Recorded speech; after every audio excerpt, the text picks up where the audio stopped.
To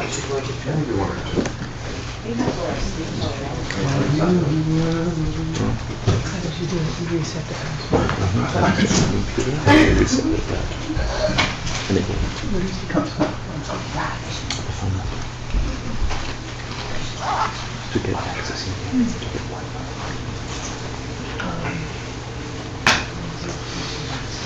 Okay, so there are a lot of wrong ideas about emptiness. Very few right ideas about emptiness. So we'll start with the wrong ideas, right? There are a couple that don't even make it to Master Shantideva's list, but we should talk about them anyway. They're sort of below, below the bottom. Didn't make it to the first level of dumb ideas. So, the first one is emptiness means nothing, right? Like, emptiness means, like, there's nothing there, right? Silly idea. Like black space or something like that, right? You lost your wallet. Yeah. Another is emptiness means the absence of everything. Like, if somebody says, meditate on emptiness, you sit down and you close your eyes and what do you see? Nothing. Yeah, like what do you visualize? Or what do you, like, when somebody says go meditate on emptiness, what do? We sit down, we close our eyes and we're like, okay, there's nothing there, I'm meditating on emptiness, right? Right? What else are you going to do, right? Stupid idea. It's not meditating on emptiness, okay? Sorry. Pretending things don't exist, pretending there's nothing there, that's not meditating on emptiness, that's not thinking about emptiness. One of the worst ideas, one of the worst stupid ideas about emptiness is emptiness means that nothing matters and you can do whatever you want. Oh, I've had high teachings, I'm a tantrika, there's no, everything's empty, there's no right and wrong, there's no good and bad, I can take anything and transform it into anything, and,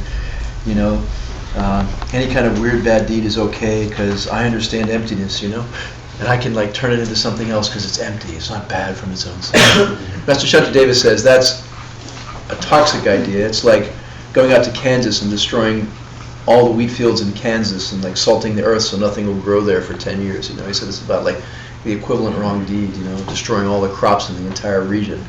He said that's an absolutely toxic, crazy, wrong idea to think that morality doesn't matter or that somehow we can transform right to wrong, wrong to right, whatever it is. And to think that there's no good or bad deeds. He said that's the ultimate stupid idea about emptiness.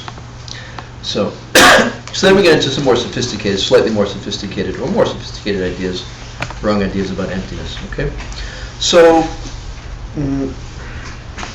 what do you say, nupu? You know what? I'm sorry, but it's 9:10.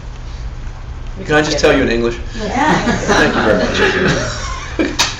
much. I'll tell you in English. The Tibetan is there. So there are a group of, in ancient India, there are a group of schools called the functionalists, right? And these schools, they had some more sophisticated wrong views about emptiness.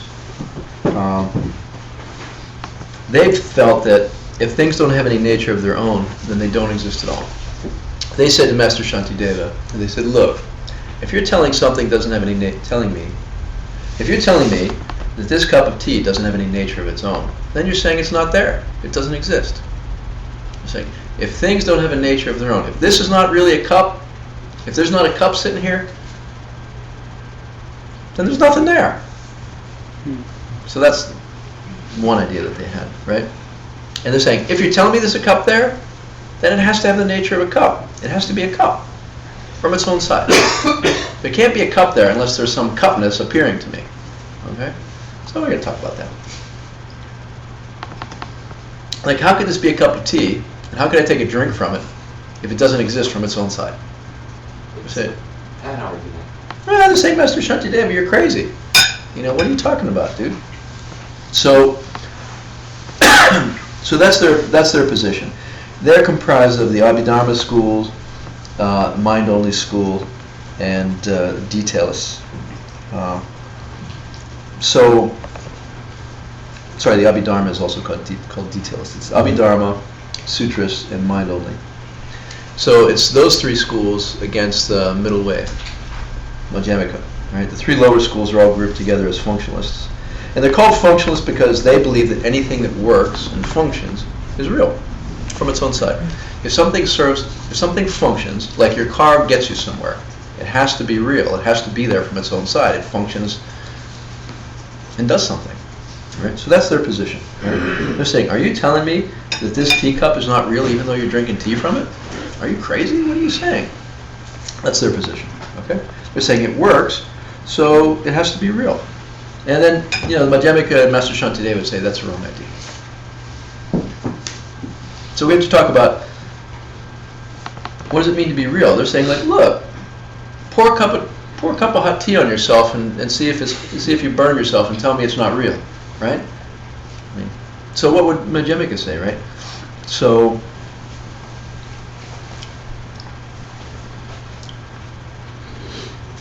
Madhyamika position is that it's okay that it functions as a teacup. It's okay that if you pour it on yourself, it's hot and you get burned. Okay, but there's no contradiction between the fact that it functions as a teacup and you see it as a teacup and the fact that it's not there from its own side. They're saying it cannot be self-existent and it can function and there's no contradiction. See, the functionalists have this problem. They say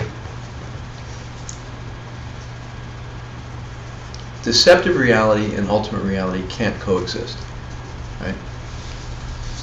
If something isn't there from its own side, then it's not there. It's either deceptive reality or it's ultimate reality. It's not both. Why can't they handle it with both? Because there's like pea brain. I don't know. No, I shouldn't say that. No, it's look, I mean, there's very, great scholars and learned schools. I mean, I can't call Abhidharma pea brain because I don't understand it, right? What would that say about me? All right. So they assert that things that work are real. It's like, look, chips fill my stomach. They taste nice. It's real. I'm eating it. It's working for me, right? It's real. It's no longer a chip. It's no longer a chip. Damn. We have a problem with that, right? Made false. Bizarre, right? Is this because of the argument that we say we can't have one thing being two things? No, they're not saying that. They're just saying, look guys, you're telling me it's not there. How could something which is not there fill my stomach up? It's illogical, they say. They say, you're telling me the thing it's not there, but it's filling your stomach up? What are you talking about? Yeah. That's a misrepresentation of the Madhyamaka argument. The Madhyamaka argument doesn't say it's not there. It just says it's not inherently self-existent. It appears as a result of causes, and when causes change, the object, because it's not inherently there, either disappears or morphs into something else. Yeah. So what does the middle way school, why is it called the middle way school? It's in the middle of what? Two extremes. Lhasa and, no. Nihilist and self-existence. Between the functionalists. Two extremes. Yeah, the two extreme wrong views, right? The middle way is down, taking the middle path between two extreme wrong views, which are nothing exists or things exist from their own side. Those are two extreme wrong views of reality. Nothing exists, nothing's there, nothing matters, and things exist from their own side and have an identity and nature from their own side. So the middle way doesn't agree with either of those positions. Delicately balances the two. Have a functioning. John Stillwell, Madhyamika commercial. Let me tell you about Madhyamika. This chip is an example of Madhyamika.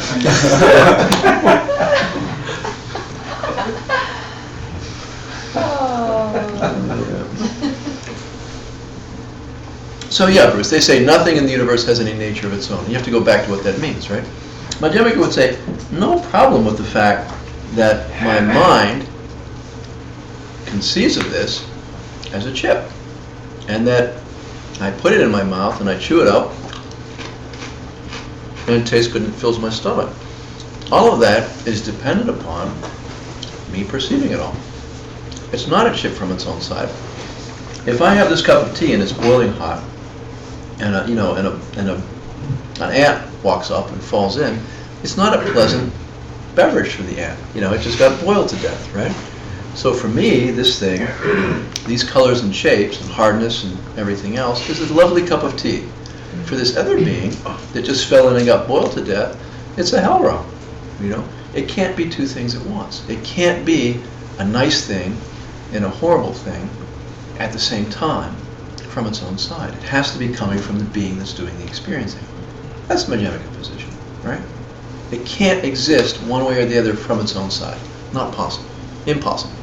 Nothing exists that way, okay? This is not even a cup of tea from its own side. This isn't even a cup. There's no cup, no tea. It's all just basis of imputation, right? So that's the Madhyamika view, and that's the Madhyamika perspective. But it could be a valid perception for both, for you.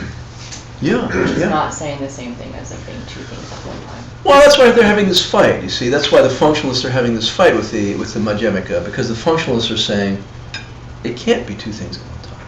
The functionalists are saying if this functions as a cup of tea, it's a cup of tea, and you drink it, and it tastes nice, and it fills your tummy, and you're satisfied. That's a cup of tea, and that's what a cup of tea does, and it's a cup of tea from its own side. They don't even address the issue of the bug falling in and getting boiled to death. They're not even addressing the contradiction at that level. You see? Yeah.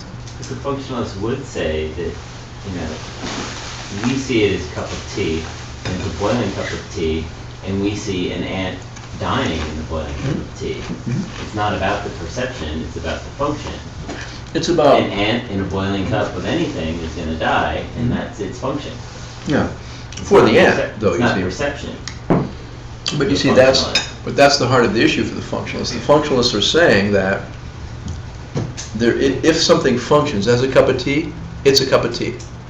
That's their basic position. Okay. So when you start to talk about and you're talking about this one thing can't be two things. I mean, for the functionalists, right? So the functionalists are saying it's one thing from its own side. It's a cup of tea. Functions as a cup of tea, therefore it exists. That's all.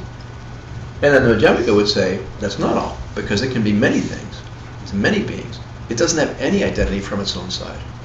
Yeah, it functions as a cup of tea for me. I drink it. I'm satisfied. I'm happy. No problem. It's a cup of tea for me, based upon my karma and my perception and my experience and my senses. It's this stuff, whatever it is, this basis is a completely different reality and experience for a bug. It's got nothing to do with a cup of tea. We can't even see if there's tea in there. Yeah. I mean, so different basis of imputation. Right. I could be having you all along. No.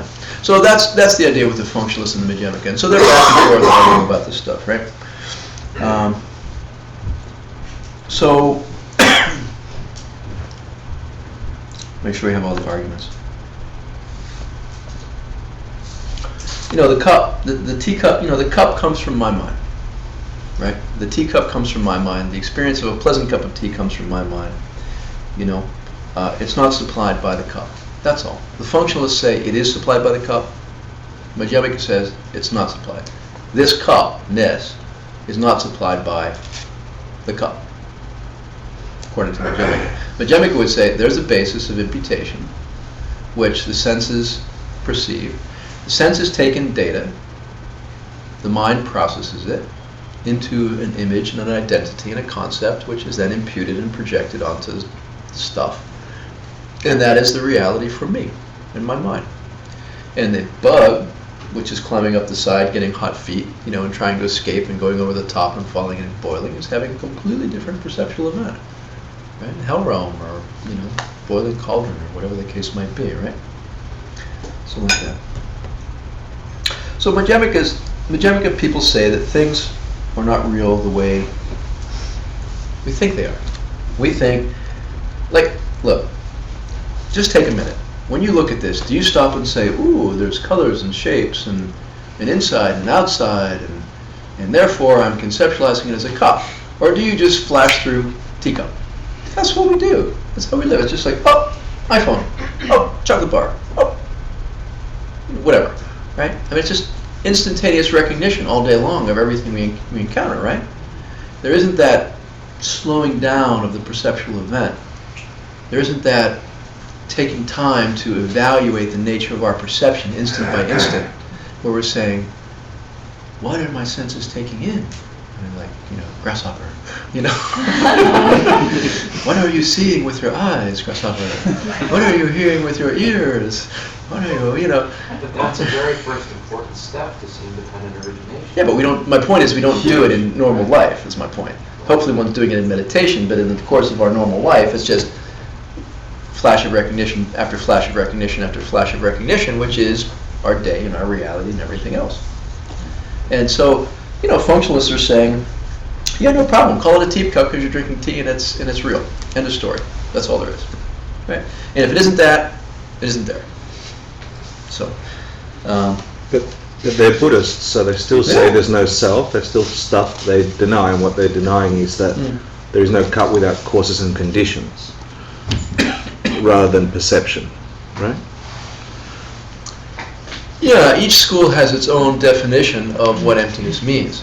So, there's different schools that define emptiness according to parts. So at the lowest levels, the lower schools of Buddhism would say things exist independent upon their parts, right? Causes first and then parts. Is it?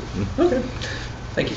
So, they'd say things exist independent upon being caused. Somebody dug up some clay. I mean, you can go back a long way, right? Shaped it, potted it, glazed it, shipped it, bought it. There are all these causes that have to come together into this cup being here in my hand.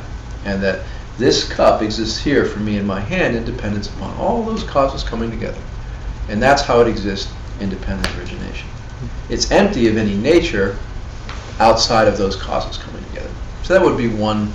They're the the first three functionalist school. Yeah. Yeah. Well, they'd say things exist independent upon having parts. This teacup has a handle, it has a bottom. If it didn't have a bottom, it wouldn't be a teacup. Sorry. If it didn't have a handle, you could argue if it's a teacup. If it was square, if it was round, if it was tall, if it was thin, whatever. So they would say, yeah, this thing exists independent upon having parts, right? And it's empty of any nature outside of its parts. You just take the parts and you assemble them into an identity to nature, and that's how it goes.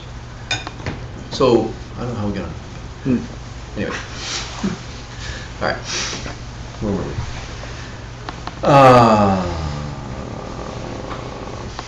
Madhyamika. So the Madhyamika people say that things are not real the way we thought they were, right? The functionalists say because things work, they're real. Does a teacup work? Yes. Is it real in the sense of I drink tea out of it? Yes. But is it real the way we thought it was? Like it's just a teacup there from its own side? No. So you see, that's where the functionalists and the Madhyamika diverge. Functionalists say, if you drank tea out of it, it is there from its own side. The Madhyamika says, just because I drank tea out of it doesn't mean it's there from its own side. That's all. Okay? So if we understand that and understand emptiness, then we can move towards nirvana, right? So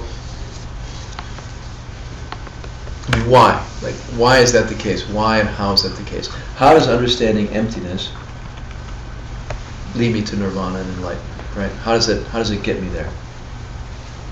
The Buddha spent half of his life talking about doing good things for others and being virtuous. He spent the other half of his life talking about emptiness. Is there a connection? Did he spend half of his life on each of these things for a reason? Probably so. Right? There's probably an important connection between goodness and virtue and emptiness, right? It is, in fact. So, because things are empty, we must do good deeds. We must be virtuous. Because because the data, because the basis, because the sensory data could be perceived as anything, we must be virtuous and good so that we perceive it as a pleasant object, right? I saw this physics thing on the internet the other day, and they were saying, they're talking about particles, and basically even the theory about electrons and atoms and everything else, there's not even at the subatomic level, they're saying there's not even anything there until it's observed. Mm-hmm. The act of observation creates the occurrence of the electron or the photon or whatever it is. You know, there isn't even a subatomic particle until there's an observer observing. And the act of observing creates underlying matter, essentially, you know? And then all this other crazy stuff like that too, right? So it's the same idea. There is Buddhism says, Madhyamika says, there is stuff, but you can't ever define the stuff. You can't ever nail it down. There is a basis. There is ultimate reality. It's kind of interesting. It's an interesting parallel, isn't it? Like physics is saying, there's something there. We don't know, because every time we observe it, we change it, you know? And Buddhism is saying, yeah, there's ultimate reality. There is something there, but you can't define it, and you can't pin it down, and you can't find the smallest particle, and on and on and on, right? But you can experience it directly if you're very pure and subtle and refined and still. So it's kind of cool. All right. So it's not saying that they don't exist, it's just saying, Which doesn't exist. I'm saying that anything. Like you were just saying, the subatomic particles don't exist. You mean physics or Buddhism? Both. No, I'm not a physicist, but I can tell you as a Buddhist. Buddhism says there is something there, but you can't, ultimately, there is something there, and you can't conceptualize it. You can't name it. You can't define it as existing from its own side. Because nothing exists from its own side. Things exist independent upon our perception. It's only existing because of it's only reality because of your perception. It is your reality because of the nature of your perception and your mind and your senses. Mm-hmm. To avoid confusion, we share conventional reality like an 8-sided red sign means stop. So we all agree on certain things for conventional purposes. Unless you come from a country where they don't have that. Yeah. In which case, you don't know what it means and you have an accident. Right. But yeah. Within our culture, within certain cultures, there are shared conventions, like, you know, a red light means stop, and lots of other things. And, you know, other cultures and societies have different conventions. Yeah. Oh, yeah. Uh-oh. It's 9:29. You can keep going. All right. For 1 minute.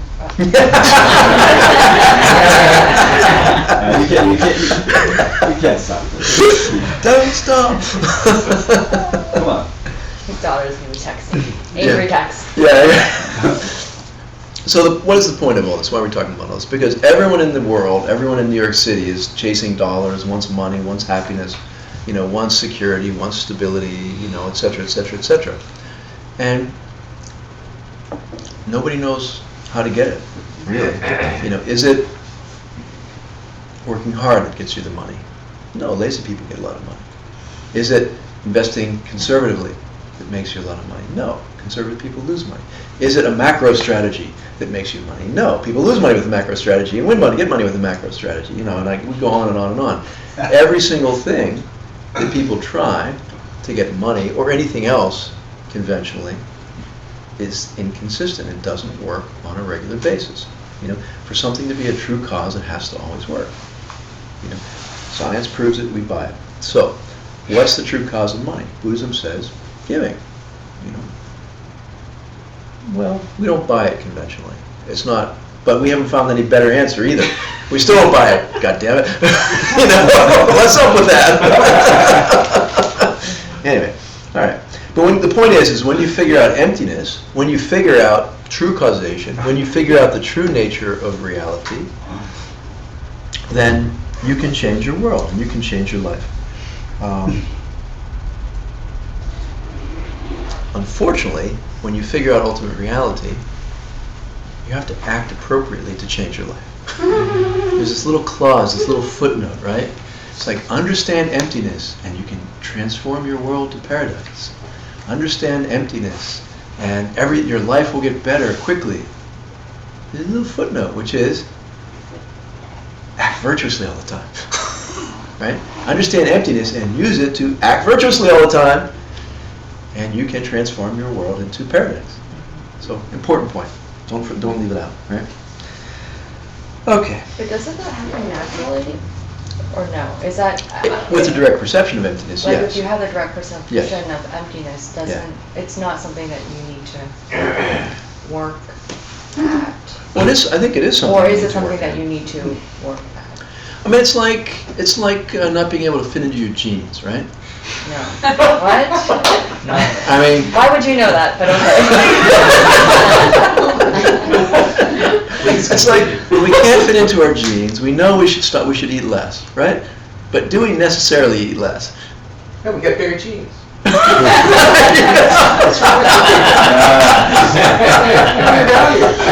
That has never occurred to, I've never thought of it that way.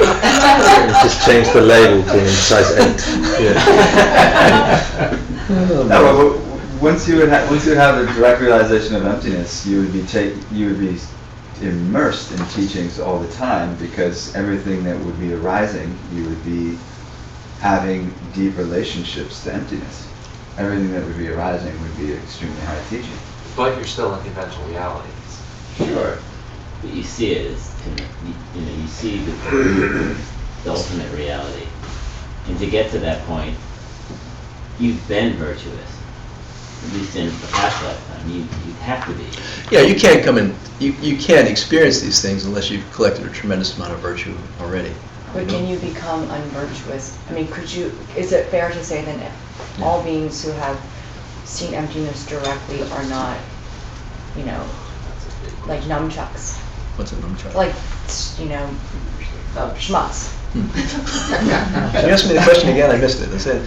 Is it fair to say that all beings who have seen emptiness directly Are not schmucks? No, I don't disagree with that statement. I think you can be a schmuck after you see emptiness. can be? Sure. Highly unlikely. No, listen. If you got, I mean, this is really... let's say you have a problem with lying, Right. and then you see emptiness. Does your lying go away? Hell no. You still have to get rid of it. You have to re-habituate, right? I think what they're saying is that just the willing Wait. to... I don't know. I disagree with. You think the lying goes away? Well, I disagree with that to some degree, because to be able to get to that point, you have to generate so much merit. Yeah. You have to meditate it for a significant amount of time, Yeah. which means you've stilled your mind. Yeah. which What happens means- to all your bad habits? Yeah, Yeah. it's not pure. Why do they say you have don't to- until you go into nirvana.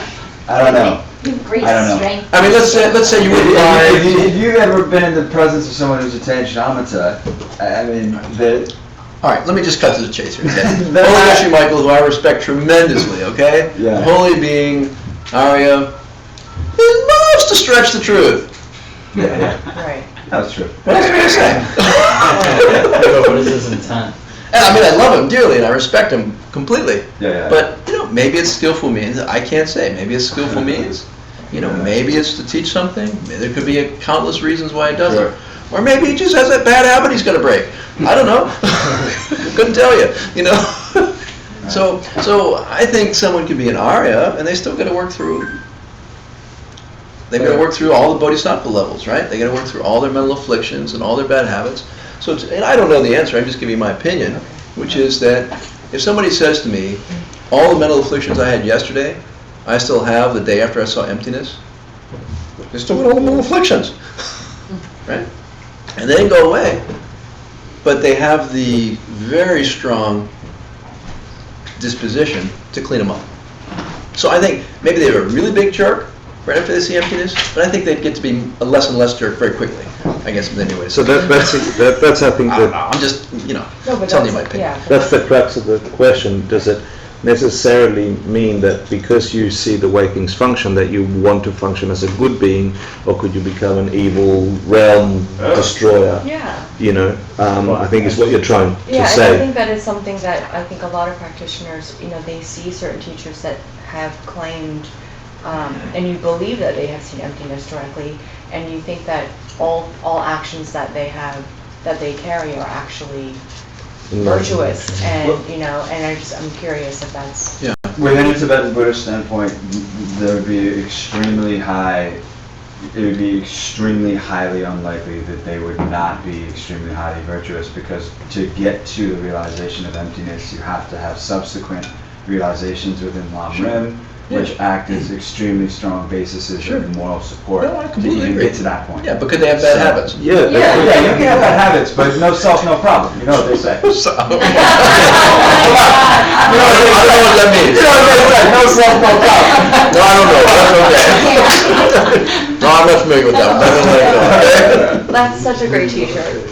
All right. I'm gonna go, let me just do the homework here, it's getting late. Let's see.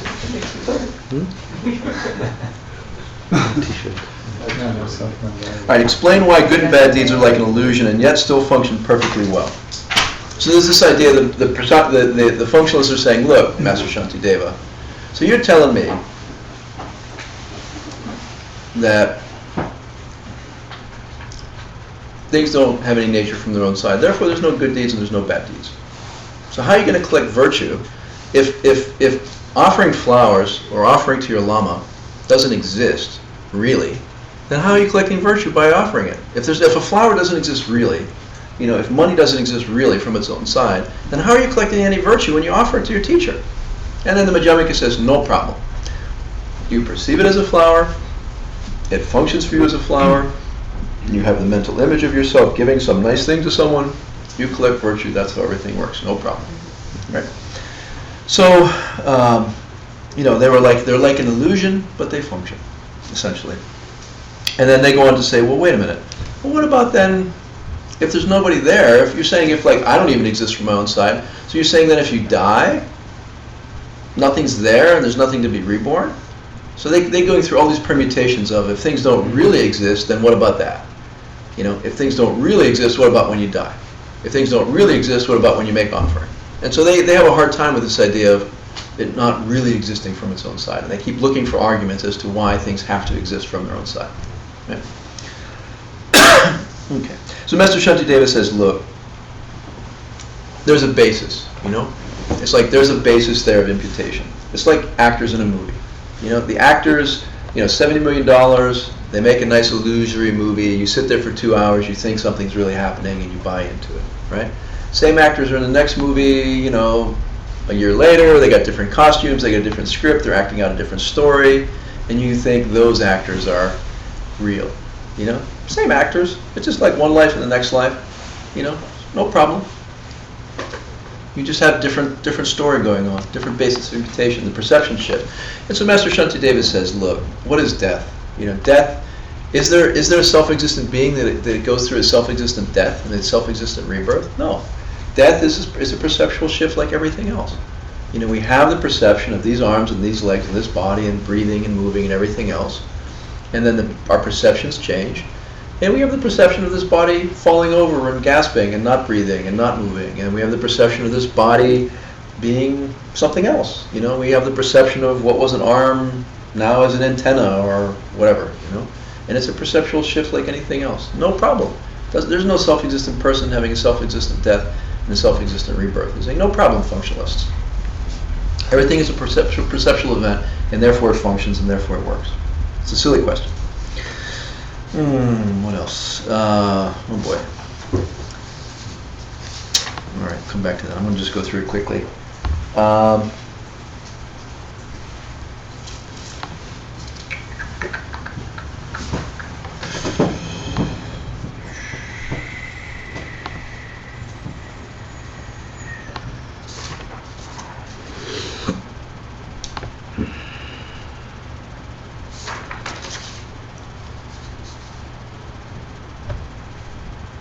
Okay, last concept that to present is called natural nirvana.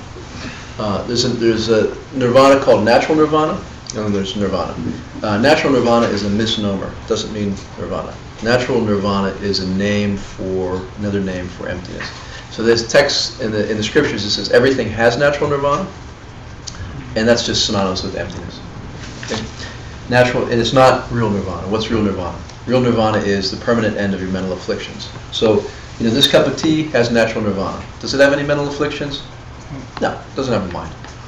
So it has natural nirvana, meaning emptiness. It's got nothing to do with nirvana. It's just a term in the scriptures. And the reason they bring it up is because the functionalists throw it in there. That's one of their arguments. So we have to talk about it. So it's like natural grass or natural trees. It's natural in that sense. So you're saying anything with the mind has... Anything with the mind can attain real nirvana, because real nirvana, true nirvana, is the ending of any mental afflictions in a mind. So There's no everything mind. else has natural nirvana. Yeah, which is synonymous with emptiness. And so they're just saying, look, everything has natural nirvana, i.e. emptiness. If it didn't, we'd be in trouble because it couldn't be turned into paradise. If things didn't have natural nirvana, if things weren't empty of self-existence, then we'd really be screwed because we can't turn this lousy, suffering reality into a paradise. Okay? So that's the idea. All right. So the functionalists try to use that against them.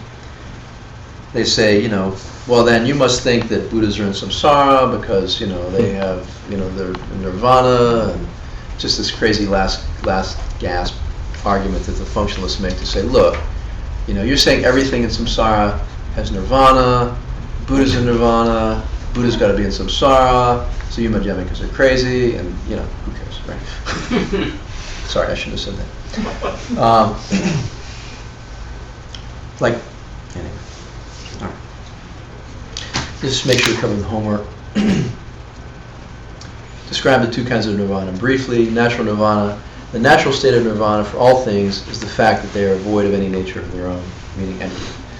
Then there's nirvana. We didn't go through the whole technical definition. There's nirvana that occurs through circumstances. And the circumstances are that you work hard to end your mental afflictions through effort. And this is the nirvana that consists of freeing yourself from all mental afflictions and impurities, in which are achieved through using a path to work hard and cut off death and rebirth by ending all your mental afflictions. Why would someone think that if the middle way teachings are true, the Buddha must also be wandering around in the circle of life? Because the middle way school has this idea of natural nirvana, the functionalists mistake this thing for some real kind of nirvana, which it's not. They say that there has to be one thing which is both nirvana and samsara, therefore the Buddha is trapped in samsara. Functionalist craziness. Okay. Okay, so that I'm going to stop there. The main point here, the main takeaway from tonight's class is that because things are empty, we can change ourselves, our world, and everything about them from a suffering state, a lousy human state, to a pure paradisical state. And that's only possible because there's a basis of imputation. There is nothing truly there from its own side. And what we perceive the basis of imputation to be is a function of our perception in our mind.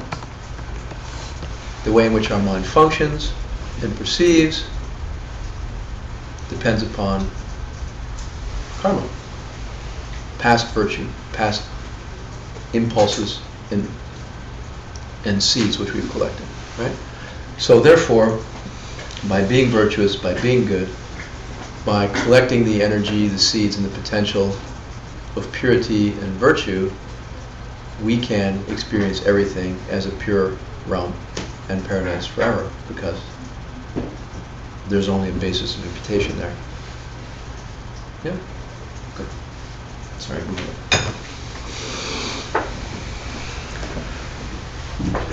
Sashi Bhuki Jishi Metotram Rio Winshi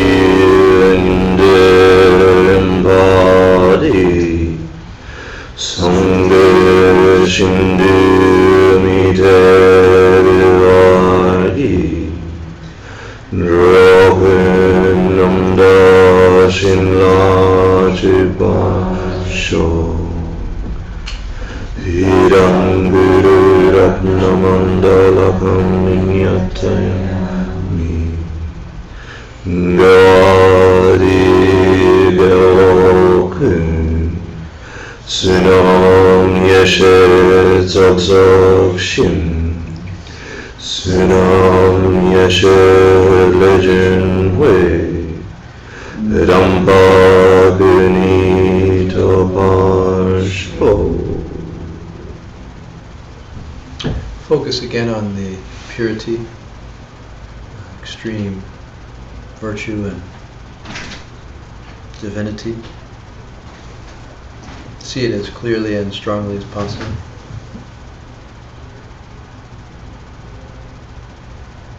May we use this to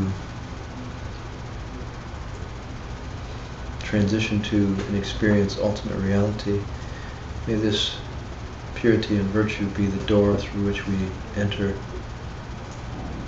highest reality, thereby ending all suffering everywhere for all beings quickly in this very life.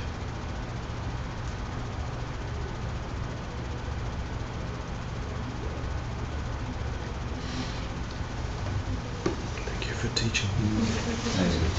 Thank you, my pleasure.